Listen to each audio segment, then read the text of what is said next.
Айбек Касымов агасы менен барлашканы. Балыкчыда жок болчу үйүбүз. Анда biz 15.000 долларга алганбыз. 4 комната. 4 комната. Колубуз үшүп деп алып ырдаган күндөрүбүз көп болду дегенде. Катыр шамал болгондо майда таштар учуп бетиге тийгенде мына ошондо билесиң. Ажырашып кетишти. Ошондон мен биз апабыздын колунда болдук. Ата журт деген керек экен да. Апам чында каршы болгон.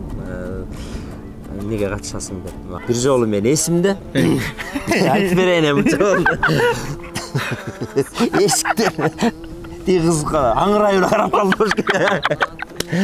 Жаңы эле билдим чын эле баягы сиздин 76-жылкы 76-жылыңызда. Жаз жадырап мен турамын сун сайып.